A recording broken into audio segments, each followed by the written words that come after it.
Hello, ladies and gentlemen, boys and girls. Welcome to Table Flippers Podcast, Ministry of Greater Works Christian Church, right here in beautiful Lancaster, California.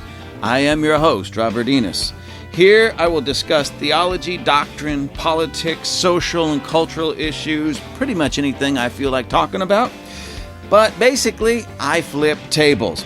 Please remember to download each episode. That's very important. Download each episode. Hold on tight. It's going to be a bumpy ride.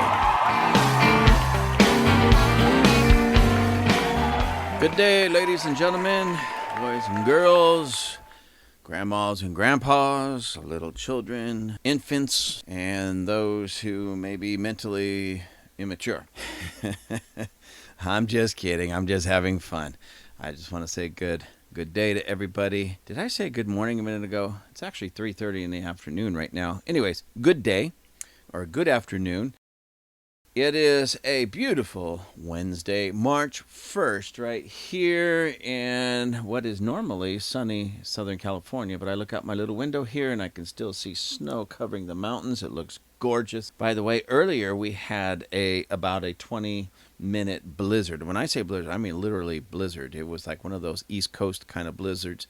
And it went on for about 20 minutes. I was at the coffee shop, Butler's Coffee Shop. By the way, come into Butler's, have a phenomenal cup of coffee. It's the world's best cup of coffee.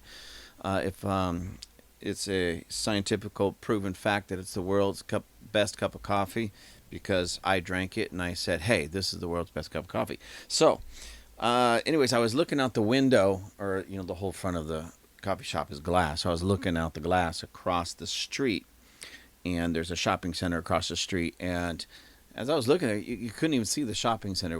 The snow was coming down so hard and so fast, and it was actually being blown in.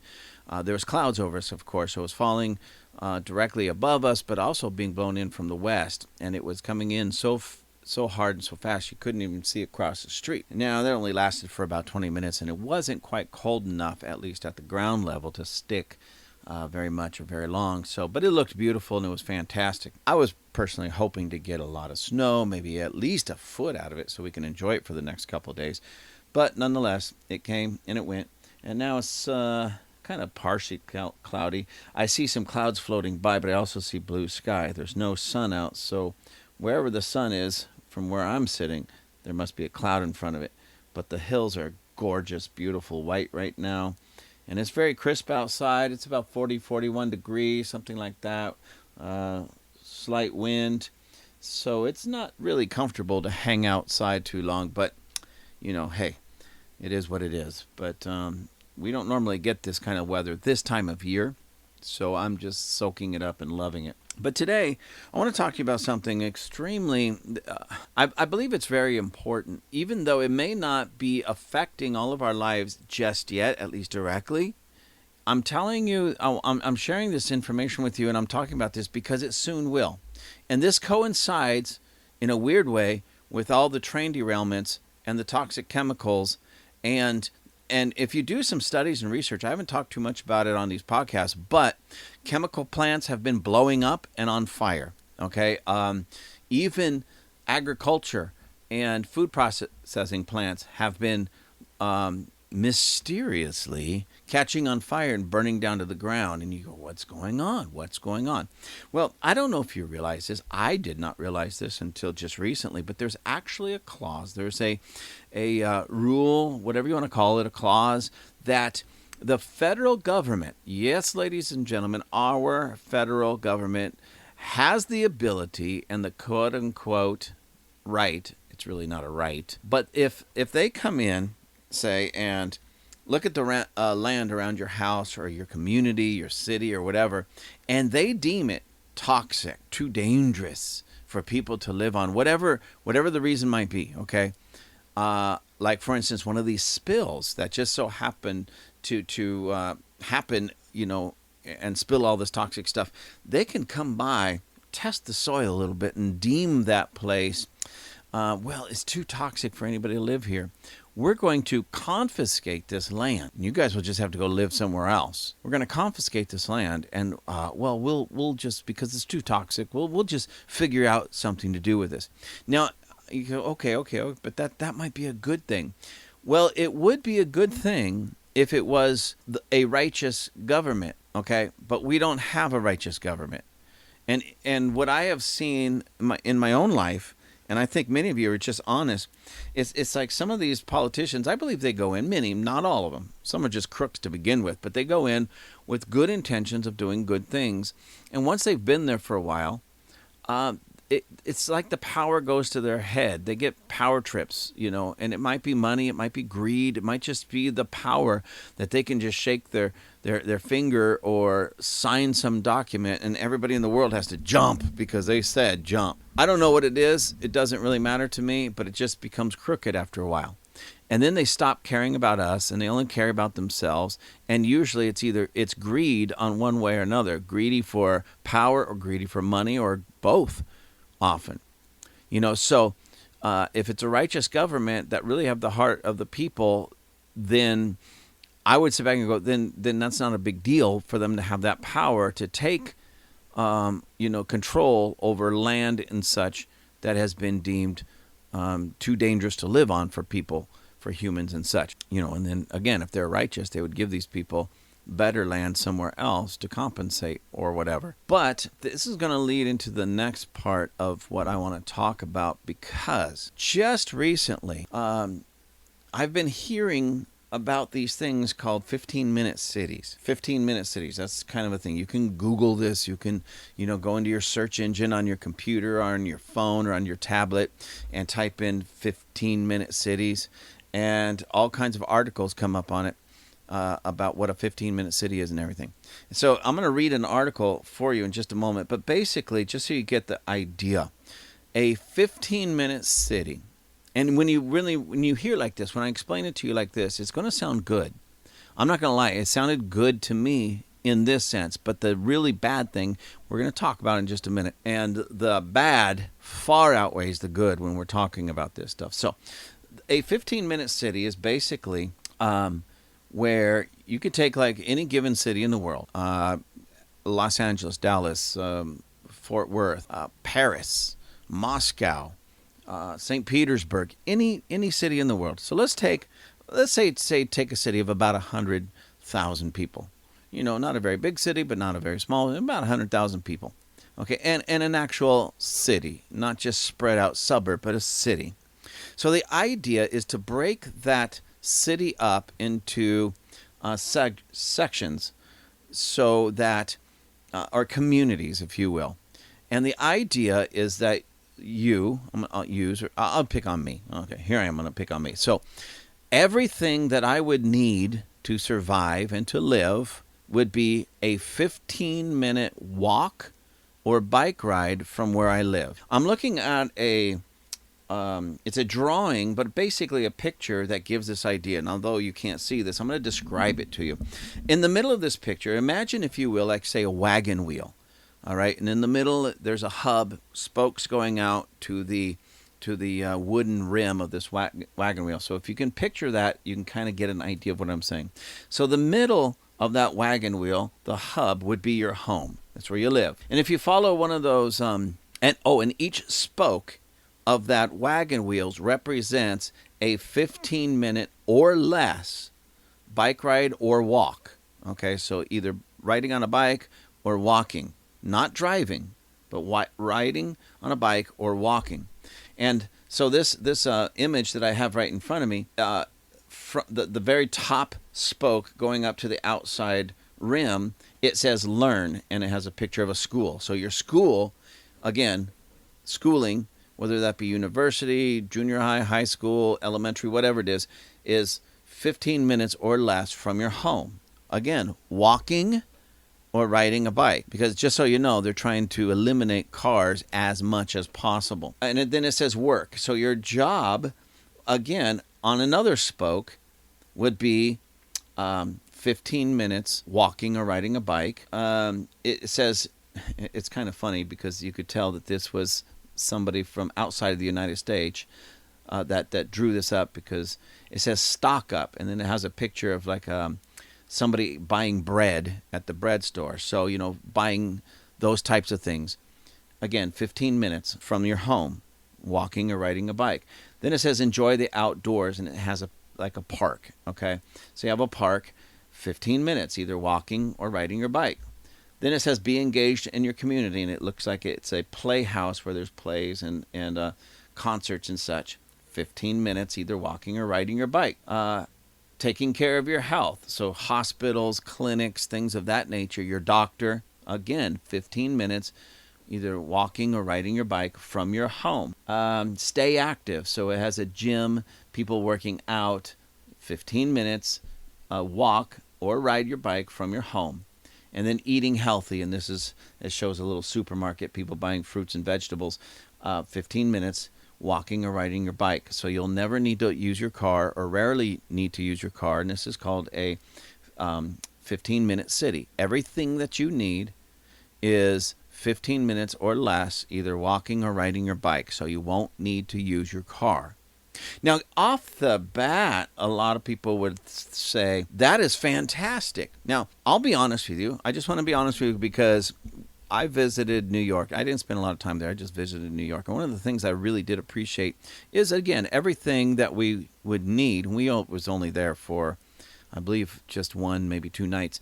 Everything that we needed was, just needed, okay, to survive was just a few minutes walk. There was a small grocery store. There was liquor store. There was, everything we needed, again, was just within walking distance of our hotel room where we stayed. And I thought that was really cool, and I like that.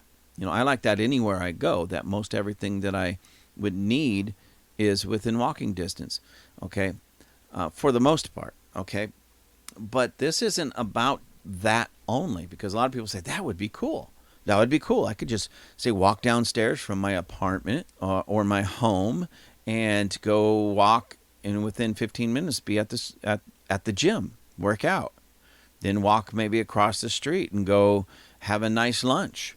Then, go walk over to my job or whatever it is. Just, again, walk here, walk there, walk there. The clincher on all of this is they don't want you to leave your area. They don't want you to leave you. They want to design these in such a way and keep people so entrapped in their city, not just their city, but their section of the city, that they are rarely allowed to get outside of their section. So if you own a car and you can drive anywhere, in the country that you wanted for the most part, no, I'm sorry, you can't do that, because that driving is going to be more than 15 minutes, so you just can't do it. And they're so these are not just concepts and ideas, ladies and gentlemen. Oxfordshire, I believe that's how you say it, in England, is already working on establishing this. The mayor of Paris, France, is already working on this, breaking up the entire city of Paris, France, into sections so that it'll be a 15-minute city. The entire city of Paris, France. Oxfordshire, England. Now you say, well, who cares? It's not here in American soil. Ladies and gentlemen, if all of these trains are derailing and spilling toxic chemicals, and I told you before, I said before, and you mark my words, it's not going to be long before the truth leaks out and we find out that there was actually some government agency actually behind this. They'll deny it, of course, but behind it for the sole purpose of actually having toxic chemicals spill and actually having livestock, fish, animals, and even people, if it means people dying or getting seriously sick, so that they can swoop in, condemn that city, that land, that town, say it's not safe to live there, get everybody out of it, force everybody out of their home, out of their jobs, force them out so that they can go in there and do some cleanup, and then turn it into what they want, a 15-minute city. Please take note of this. And you heard it right here, ladies and gentlemen. Yes, you did. You heard it right here. And some may be mocking, oh, he's just a conspiracy theorist. Well, let me tell you something about all these conspiracy theorists, ladies and gentlemen. They've been right. I've been right. And I'm not trying to pat myself on the back and brag, because I'm certainly not the only voice out there. As a matter of fact, some of the videos that I watched discussing these 15-minute videos were people warning others about what's going on, warning about what's going on behind the scene, and just connecting the dots. So I'd like to say I was the first one. I'd like to say I had it first, but on this I certainly didn't. But I'm telling you, the more that I found out, not just from the people warning people, but even what the 15-minute people, city people are saying, this is something that's extremely serious and that we need to be watching out for. Because, listen, there are people in the governments all over this world and right here in the United States of America, ladies and gentlemen, that want to strip you of all your freedoms. If you don't believe me, look what happened with COVID-19. Now, isn't it interesting that we had COVID-19 with all these shutdowns where they were saying, don't even leave your home, stay close to your home, and they restricted travel, they restricted all of these things. What were they doing? They were keeping people within 15 minutes walking distance from their home as much as they possibly could. Why? You and I were a bunch of guinea pigs to their foolish and ignorant plans, and we were the ones just falling into it because we just went along with what they said. Now, all of a sudden, all these spills are happening. And now they have the ability to come and take the land, the towns and the cities and the buildings and all of that, wherever these so-called toxic spills are happening, and now they're already talking in the United States of America of creating these 15-minute cities. And a lot of people say, well, that's still good because it's going to protect the environment, because that's what they keep saying. This is all about the environment, and it'll actually keep people happier because everything they want and everything they need will be right there, and they won't be ruining the earth. They'll just be so happy. But let me tell you, ladies and gentlemen, governments of the world and people in these positions are elected officials. They don't care about you and me. They don't really care about the environment. Let me tell you what they care about: their own control and their own power. This is a power grab. All this environmentalism is a power grab. All of it's just a power grab. Ladies and gentlemen, do you not see it? The writing is actually on the wall. They want to control you. They want to grab as much power. They want to push you into these cities and say, here's the boundary, don't you dare leave. Do you know where this was tried? Soviet Russia. Yes, ladies and gentlemen, Soviet Russia. The Russians did it while under communism. Does it? I mean, honestly, when I'm describing these things, doesn't this sound like communism? Well, that's exactly what it is. Keep people here where we can control them. They're already talking. Listen, how are they going to enforce this? If you own a car and they already know, they're going to know who's coming and who's going. How? Facial recognition cameras for those walking and on bikes, license plates, certain decals, certain things that they're going to be able to monitor. How much you drive, where you go, when you left, when you come back. And if you start using up more, like there might be some, like, okay, since you have to go work, or maybe grandma lives across town, we'll allow you up to 100 times a year. They've been saying this. I just looked all this stuff up. You could travel over there 100 times a year, but if you go over a certain allotted time, distance, or how many times you're allowed 100 times, you go 101, we're going to start fining. And that's where it starts. So people say, well, okay, that's understandable. You pay a little bit of money to offset your carbon footprint. Come on, I'm so sick and tired of hearing that. We were just having a discussion. I was having a discussion with some people earlier today, and we got to discussing the global warming fiascos. We're looking at a literal blizzard here in the high desert. I live in the high desert, by the way, ladies and gentlemen.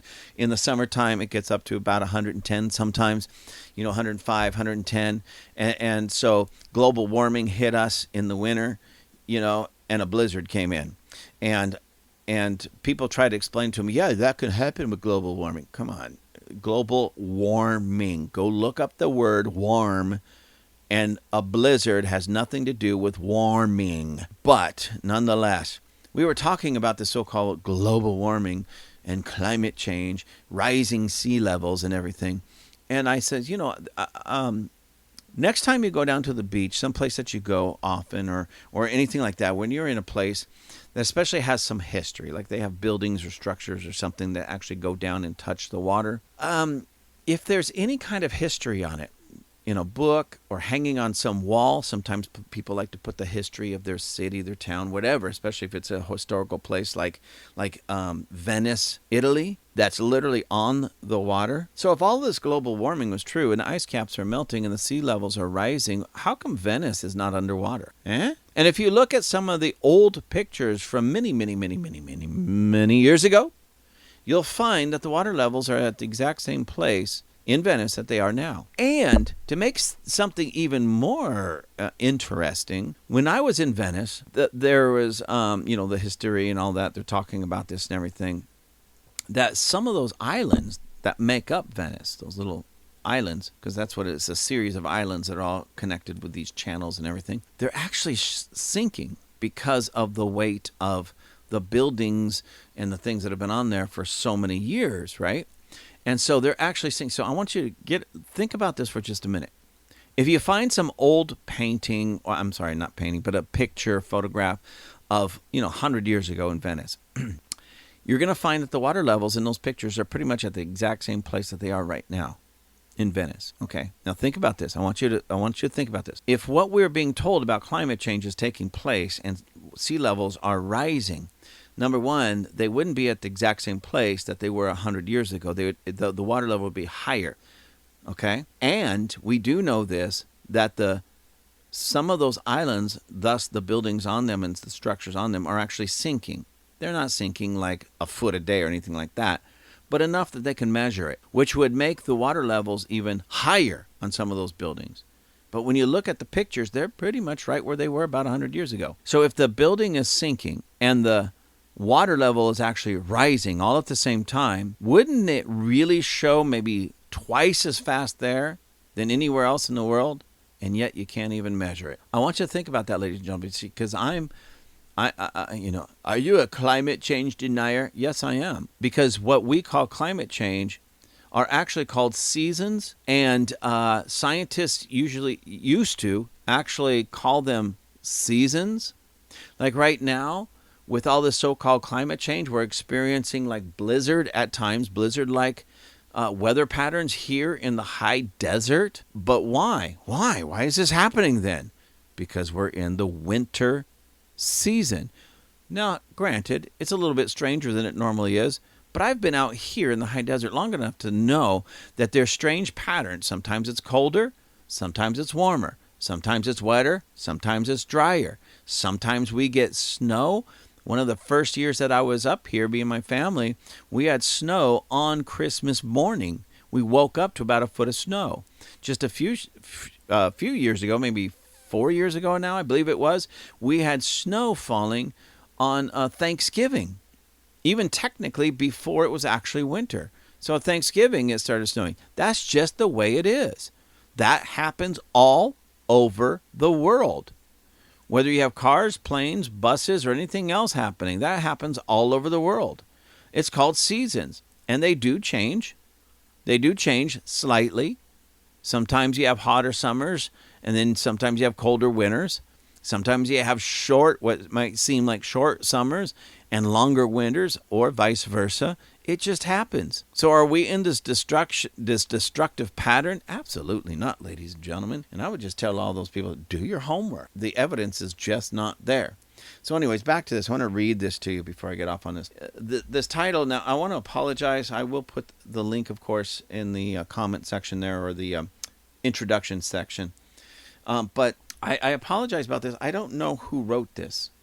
This was on a website, itv.com, itv.com. And I couldn't find anybody that took credit for writing this. So I apologize to whoever wrote it and to whoever's going to read it. If you read it and you figure out who wrote it, please let me know. I'll at least give them credit in the comment section. I don't in any way want to seem like I'm plagiarizing. I'm not.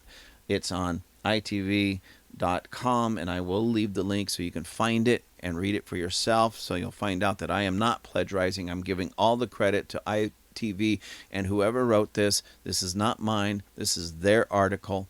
I cut and paste it. I'm reading it just as they wrote it, okay? So, with that, it says, what is a 15-minute city and why is the idea so controversial? This was published Tuesday, February 21st, 2023. Now, it was published outside of the United States, and the way I know this is because they spelt neighborhood differently than the way we spell it, and because my spell check is trying to correct it.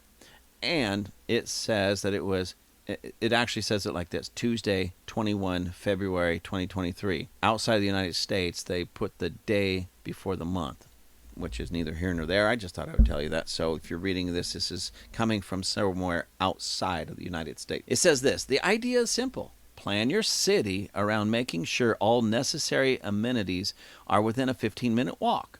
But some see it as a plot to stop people from leaving their neighborhood and remove their rights. The 15-minute cities concepts has been gathering more and more backers recently as local governments try to find ways to cut down on carbon emissions and traffic. Ladies and gentlemen, I just want to stop there. I'm going to probably talk about this as I go through because this is frustrating. All right. Number one, it says here, the concept has been gathering more and more backers. Yeah, by governments, not the people. One of the places that I was watching, one of the things that I was watching, he was citing an article or something that they had done. Actually, they did a video on this from people who wanted this. And only 7% of all the comments, now think about that, 7%. So for every 100 comments, only 7 people were in favor of it, and 93% were against it. So the only people that this is really gathering, for the most part, backers, people that support it, are other governments because they like the control. They like the control. And so they're pushing this stuff because they want to control you and me. And then there's 7% of the people around us, 8% of the people that live around us that, can I just say, I'm just going to be honest, that are ignorant and don't really appreciate the freedoms that have been afforded us by God. And so they're willing to give up their God-given freedom to these controlling, tyrannical government officials, all in the name of saving the planet. And this has nothing to do with saving the planet, ladies and gentlemen. It has everything to do with controlling you and me. Anyway, so let me go on because they want to cut down on carbon emissions and traffic. Anyways, it says, but some right-wing politicians and a handful of conspiracy theorists, right-wing politicians and a handful of conspiracy theorists, you could probably put me in there. So make some room in that handful, ladies and gentlemen, because I'm jumping in. A handful of conspiracy theorists have condemned the idea as a socialist concept. So what is going on? Again, ladies and gentlemen, I would even go so far as to call it socialist. No, I would not label this socialist at all. I would not say this is a socialist idea or ideal. What I would say, I would jump right straight to Marxism and communism.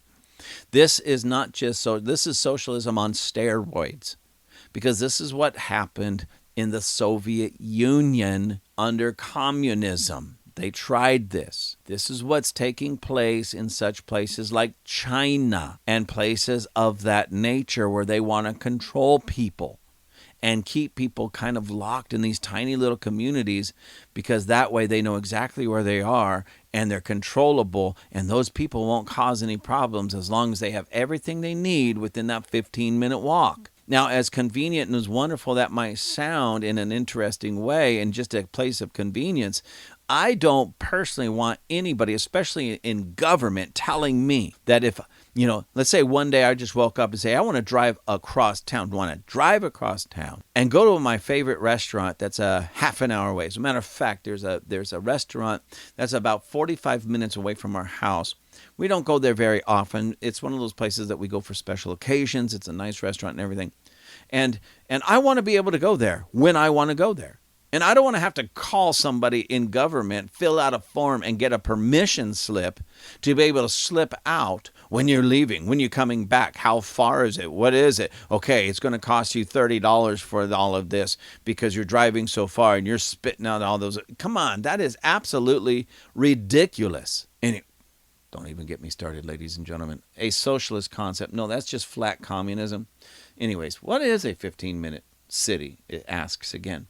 The idea is that everything a person needs would be within a 15-minute walk or cycle from any point in the city. This includes work, shopping, education, healthcare, leisure, and any other amenities a person may need in their regular life. The idea has been promoted by leading academics and urban planners in recent years who promote a world where walking would once again become our most common mode of transportation. The mayor of Paris, Anne Hidalgo, so this is Paris, France, Anne Hidalgo, promised to implement a 15-minute city scheme in the French capital during her re-election campaign.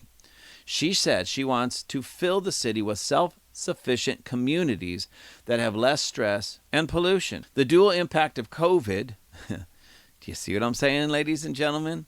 It all comes back to COVID. It all comes back to that. It all comes back to the control that they realize that they can implement over people through this fear. It all comes back to that.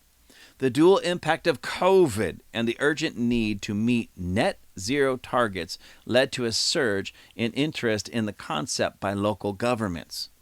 Do you see what I'm saying? A surge in interest in the concept by local governments. Where is this gaining support? By people that are in authority, governmental authority. Our governments, city, states, federal. That's where this is gaining support. Not with anybody that just loves to be able to come and go as they like, or works across town, or has a favorite restaurant more than a 15-minute walk from their house. Several local governments, including Bristol, Birmingham, Canterbury, Ipswich, and Sheffield, have said they hope to implement a 15-minute city plan. Oxford has said it plans to be a fully functioning 15-minute city by 2040. Most of the councils expressing interest in the idea are run by Labour, which has led to opposition by local right-wing politicians. Now, see, where it says they're run by Labour, by the way, this must be coming out of the UK. I'm just recognizing it by the cities and some of the wording and everything. But nonetheless, idea of run by Labour. That's, ladies and gentlemen, I've said this before. I say this. Labor unions, because that's a code word for unions and the people that are in unions and run unions. That is on a micro scale, that's communism. I know there's a lot of people out there that just push for unions. Oh, I'm proud union, whatever, local, this, that, or the other. I'm a proud union worker. You shouldn't be. You shouldn't be. You should actually, I'll be honest with you should be embarrassed that you actually need a union to give you what your own two hands and your marketability should get you. That should be an embarrassment. I know when I worked a job that was a quote-unquote union job, here's what I did. I was hired by the company, not by the union, so I never joined the union. And I found out, at least there, the union couldn't do anything about it. I went to the union for nothing. I didn't go to them for anything. When I had some problems on the job, I had some problems with a boss, and it was some things that were said and done that were not right. I never once talked to the union. I didn't start paying my union dues and say, now you guys got to fight for me. No, I dealt with it myself. Because you see, that's what real men do. They take the bull by the horns and they make some things happen for themselves. And I went in there and I talked to our HR department. I talked to the boss. And guess what? It was settled without a union. And so when it says they are run by labor, so basically they're run by communists who don't like the idea of being called communists, yet they very much are. Because that's what labor unions are. And isn't it interesting, and it says here, they're run by labor, which has led to opposition by local right-wing politicians. At least in America, that would mean the conservatives were against this, and the liberals were for it. Either way, thank God there's somebody out there, politicians that are fighting against it and saying, no, we don't want this, because it strips people of their freedom. So anyways, let me go on. It says, what is the controversy? Asks the question. Many local governments have signed up to the idea recently, but transforming their current locality into a 15-minute city is proving difficult. They often come with restrictions to where cars can go or the introduction of ultra-low emission zones. Some local councils use lockdowns when the roads were far quieter than usual to expand cycle lanes, pedestrian roads, or direct traffic away from the side roads with new bollards. I guess those are like traffic delineators and such. On February 19th, thousands of people joined a protest.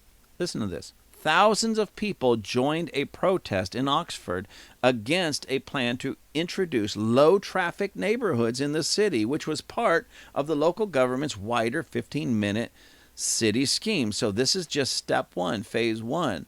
Let's start these low-traffic neighborhoods, and then we can expand it and gain more control over the people once we get this little thing in. But people came out and stood against it and protested against it. That should tell them something. Anyway, there have also been several incidents of new bollards, those delineators or planters aimed at redirecting traffic being destroyed or vandalized, which proves again that the people are tired of being controlled. I used to be able to drive my car down the street. By the way, now think about this, ladies and gentlemen. I want you to think about this. When you're in a country, a city, state, wherever, you pay taxes.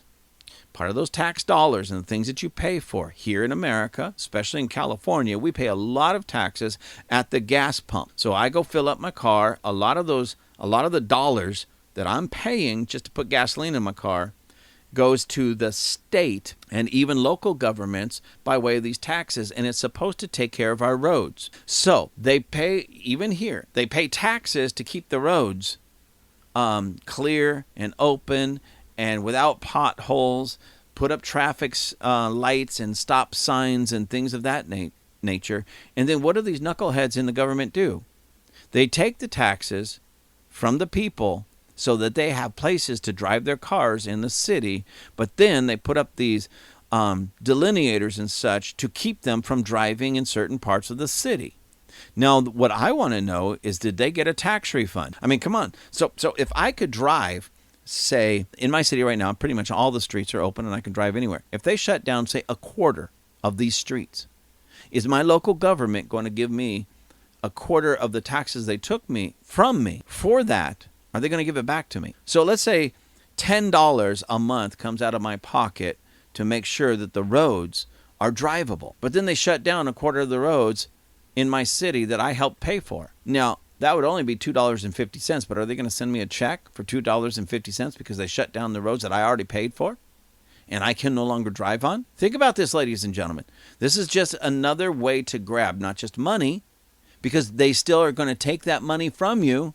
They're just going to put it other places because they won't need to put it in roads that they won't let you drive on. So please, this is not a conspiracy theory. This is a power grab and a money grab happening right before our eyes, and it's all behind the smoke and mirrors of it's for the environment, it's for your health, it's for your safety, you'll be more happy. This is ridiculous.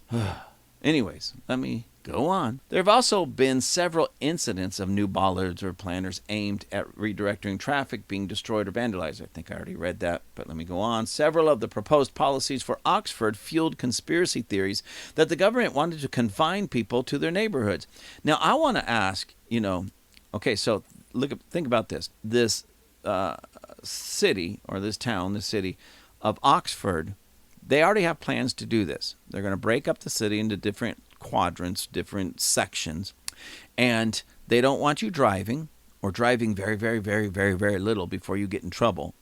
So really, they don't want you driving. They want you walking, and everything that you're going to, quote unquote, need is a 15-minute walk. So you don't have to go anywhere else. You don't have to walk into the next quadrant or drive across town or go to the next city. You don't have to do that because everything's 15 minutes. So how is it a conspiracy theory then when they're actually wanting to do this? They say they want to do this. They're going to force this on the people. They're going to make the people live under these restrictions, these rules. And then whoever wrote this calls it a Oxford fueled conspiracy theories that the government wants to confine people to their neighborhoods. Well, that's what this is all about. Confining people to their neighborhoods. Removing cars, taking away cars, or at least restricting them so much that they They can't get outside of their neighborhood, and if they do, they're going to pay a big fine. You don't need to, because you could just walk down to the store. If you need food, there's the store down there. You need medical, it's just 15 minutes away. You need a school, it's just 15 minutes away. If you want to go to the gym, it's just 15 minutes away. I want to go hiking in the mountains. Oh, there's a park 15 minutes away. That park is like only 2 city blocks. Well, just walk in circles. Ladies and gentlemen, just walk in circles. Well, it sounds to me like you just want to control everybody. No, that's just a conspiracy theory. No, it's exactly what they want to do. Control everybody and keep everybody in their neighborhoods. That's not a conspiracy theory. That's what they're doing. I love how they twist these things to make anybody that goes, wait a minute, I'm not sure this is a good idea. Oh, you're a conspiracy theorist. Wait, I didn't even tell you why I didn't like it. Oh, you're just a conspiracy theorist. A right-wing conspiracy theorist. I bet you even deny climate change. You're just a right-wing conspiracy theorist. Ha! I mean, it's almost funny, but it's happening, which makes it not funny at all. Anyways, let me go on. It's not a very big article. I'm just going to take 3 hours to get through it. Where am I? This was fiercely denied as information by the city and county councils. Of course it was denied by them. They're the ones that want to control people, but they don't want anybody to know that they want to control them. They want to keep everybody in their neighborhoods, but they don't want anybody to know that that's what they're up to and that's what they want to do. I mean, ladies and gentlemen, you're hearing me read this. Am I the only one that sees this? Am I the only one that gets this? I mean, I know I'm not, because there's many people starting to write about this and warn people about it. But it just seems to me like there's not enough voices. Why are we barely hearing about this now? Anyways, let me go on. But beyond disagreements over local council policies, some believe the 15-minute city idea has sinister implications. At least I like the way they wrote that. Some believe the 15-minute city idea has sinister implications. That's pretty cool. Let me say that again. Sinister implications. That's funny. I like that. On February 9, conservative MP for Don Valley, Nick Fletcher, gave a speech to the Commons imploring the speaker to table a debate on 15-minute cities, which he labeled a socialist concept. Now, this conservative MP, for Don Valley, Nick Fletcher, Mr. Nick Fletcher, I tend to kind of agree. It needs to be not just tabled, it needs to be trashed. Get it off the table and throw it in the trash and burn it. Forget about it. And where he says socialist concept, I agree with his idea at least, but this is not just socialism. This is socialism on steroids. This is flat to the worst kind of communism, Marxism. Anyways, in a Twitter thread, Mr. Fletcher said, ultra-low emission zones, ULEZ, in their present format do untold economic damage to any city. Let me read that again because I butchered it. In a Twitter thread, Mr. Fletcher said, ultra-low emission zones, or ULEZ, in their present format do untold economic damage to any city. Ladies and gentlemen, this is just true. Why? Because whether we like it or not, whether you like it or not, whether I like it or not, it doesn't matter whether anybody likes it or not. In order to really do business and do it well, you need cars, trucks, trains, semi-trucks to be able to get those goods and services in and out of any location in any real city. For instance, you have a supermarket down there. It's a 15-minute walk from maybe your house. But how are they going to get all the fruits and vegetables into there if they're not allowing trucks, cars, and trains or whatever in there? Whatever it takes to get them in there. So these are all going to have to be very, very, very, very, very tiny little supermarkets that won't be able to meet the demands of very many people. And they might be able to allow maybe a small pickup truck or a small delivery van in there, every now and then to allow. So what happens when they look and go, we got too many emissions coming in and out. We're going to have to slow that down. Well, where are you going to get your food? Where are you going to get your food? Now, I don't know how they plan on working all that out, but this is just ridiculous. Ultra low emission zones. It does. It destroys the economy. It destroys business. You own a business in that place. How are you going to get your goods and services in and out? 15-minute walk to your furniture store, let's say. You own a furniture store. You make furniture. You make tables. You make chairs. You make, cabinets and dinettes and all that stuff, right? And people can walk there in 15 minutes and go in there. I like that table. I like those chairs. I want to buy that table right there and those 6 chairs. How are you going to get it to their house? if there's no cars, if it's an ultra low emission zone. See, that's where they force, okay, we're going to force electric delivery trucks on you. Let me ask you something. If that was all forced on you right now, ladies and gentlemen, in your business, whatever business it is, or if you know somebody in business or anything, and they force all that, do you have, right now, currently, do you have in your business, or do you know that business person that has in their business the finances? Because remember, these will be small businesses, small storefront businesses, because they're all only within 15-minute walking distance. So they're only going to serve the people they're no more than 15 minutes of walking distance away from your business. So this is going to be all small businesses. Do you have the money to be able to go out and buy not just an electric vehicle, but an electric delivery truck for that table and chairs or whatever it is? I mean, I know I certainly can't just go buy a $100,000 delivery truck, and it might even be more, an electric delivery truck. And let's face it, if they start forcing that on a high scale, those types of things, most places they don't have it. The infrastructure isn't at a level to be able to handle a surge of new electric vehicles being charged up every day. There's all kinds of problems and implications to this economically. It's going to destroy people's lives. That's why I don't even understand these 7 or 8% of people that say, oh, yeah, we're all for it. Anyways, let me go on. Believe it or not, I'm almost done. However, the second step after ULEZ is this so-called 15-minute cities or 20-minute neighborhoods. I don't really understand what that means, but whatever. These will take away your personal freedoms as well. Oh, okay, so Mr. Fletcher is still saying this. I'm reading this as a quote.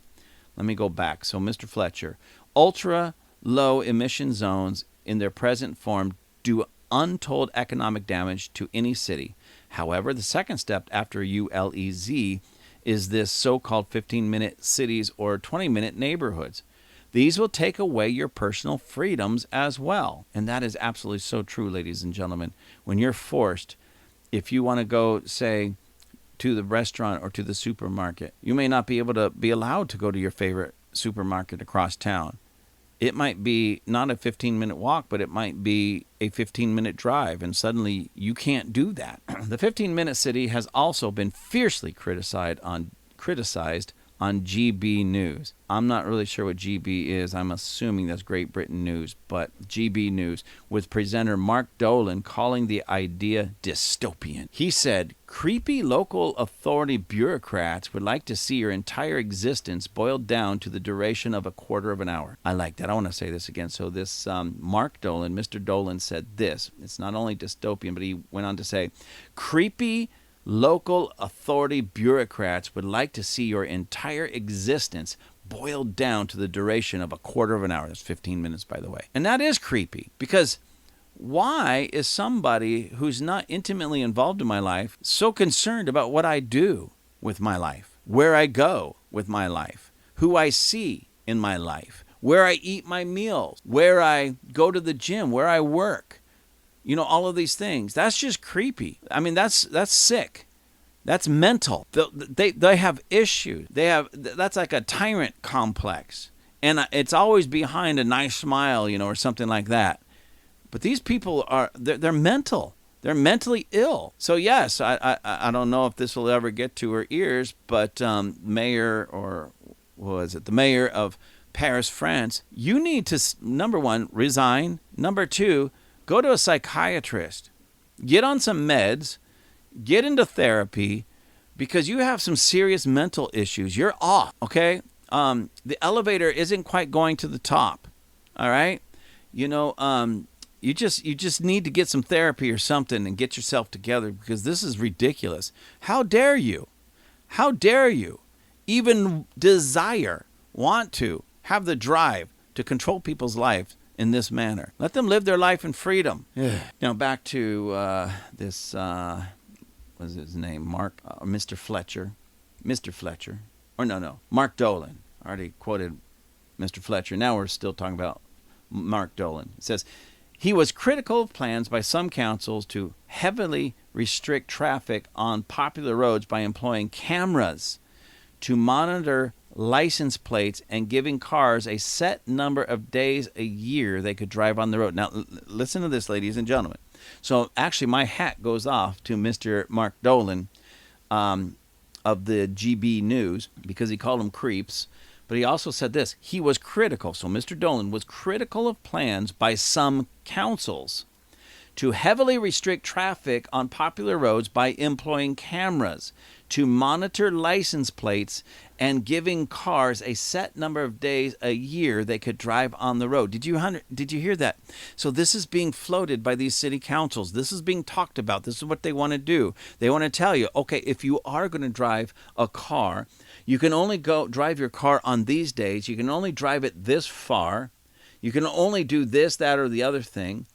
Because it's all for the good of the people. It's all for the good of the people. It's all. Do you know how much tyranny, control, and wickedness a person you can get away with by just saying it's for the good of others? We're going to restrict you for somebody else's good. Yes, that's socialism, communism, Marxism, and all these other bad isms that we need to just eradicate from our world. And Mr. Mark Dolan, he gets it. He gets it because they're talking about literally employing cameras, setting up cameras to monitor license plates and giving cars a set number of days a year they could drive on the road. I want you to think about that. Coming to a city near you. 15-minute cities. It's going to be the savior of mankind by restricting every one of your freedoms and basically making your own city a prison where you cannot come and you cannot go unless we tell you to. You're going to eat where we tell you to eat, live where we tell you to live, work where we tell you to work.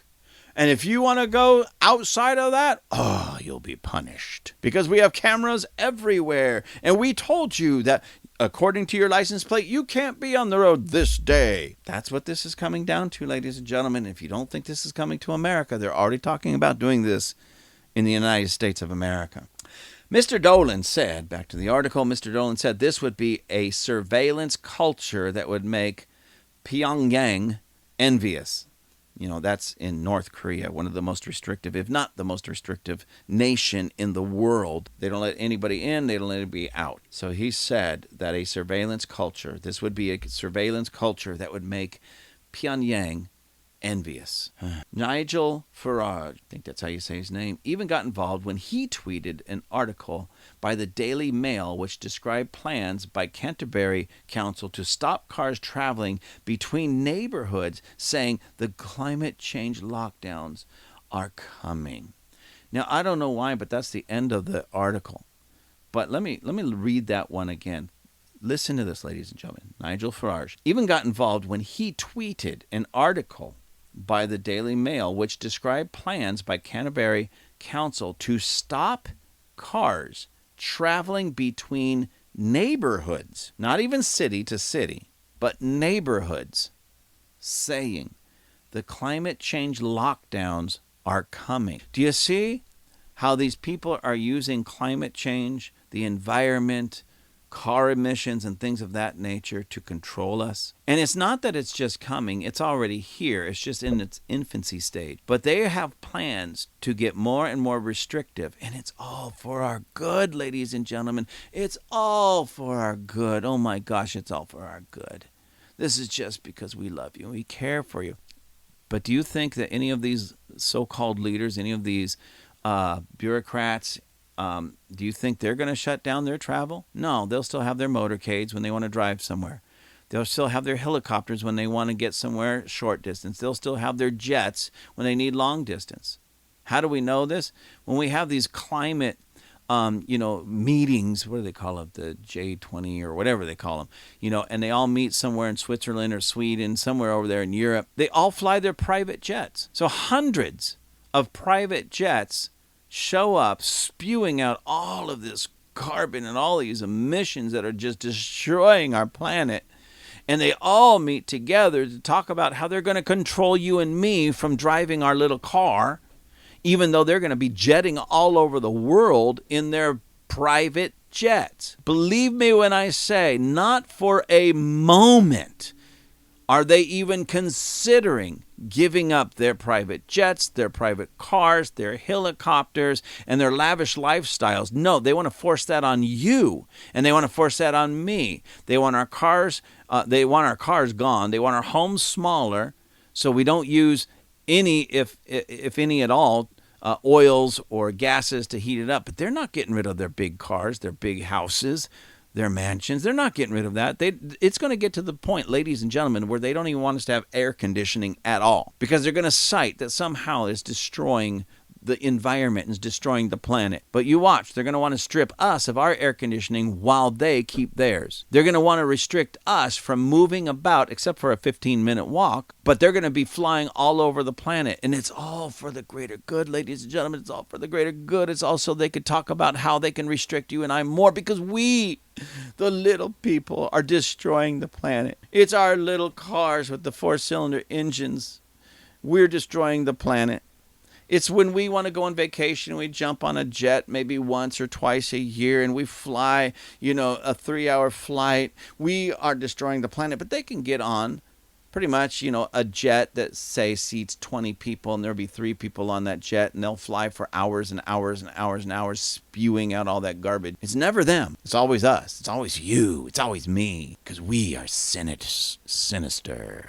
I just found that word. That's a cool word. I like that, sinister. But ladies and gentlemen, if this doesn't ring some bells, this doesn't open your eyes, if this doesn't start getting you a little bit more aware and even causing you to get involved, start writing some letters, start pushing this. This is not something that's good for anybody. They say it's good for an environment. It's not good for the environment. Why? Because we're going to still have the same amount of people. We're going to have the same amount of homes. We're going to have the same amount of businesses. It's just going to be chopped up. Where the only way you can get to them is walk to them within 15 minutes. It's all about control. That's it. It's all about control. And I, for one, am not going to sit back and be controlled by these knuckleheads. Who are they to tell me how to live? Who are they to tell me where I can eat, what I should eat, what type of home I should live in? Because think about it, ladies and gentlemen, right now, let's say they want to do it in your city, your town. If you work, your job is more than 15 minutes away, they will come in and start forcing you to change your job, forcing you to take a job within 15 minutes. Oh, but I can't find anything that pays the same. They don't care. They really don't care. We're turning this into a 15-minute city. And unless you want to pay exorbitant fines and maybe even go to jail, you're going to comply. All right? So you find a job within 15 minutes walking distance of your home. Because one of the things that we're going to do is we're going to just swoop in and take your car, because you just seem to think that you can drive it anywhere you want. We're going to take your car. That'll force you. If you guys don't think this is on really coming to a city near you real fast, think again. This is not just conspiracy. This is actually happening. These are the conversations that these city councils and these elected officials are having right now. Just look it up, do a search, 15-minute cities, and see what they're saying. It is my hope and my prayer that we all wake up and do something about it. You got that right. Thank you again for joining us at Table Flippers. Please check out our merchandise. We have hats, hoodies, water bottles, all kinds of cool things. You can find all of our merchandise at tableflippers.com. That's tableflippers.com. And please write me. Please let me know how I'm doing.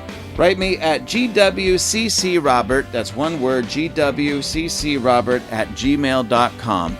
Give me the good letters, give me the bad letters, tell me the great things I'm doing, tell me the bad things I'm doing. I want to hear it all. Have a great day.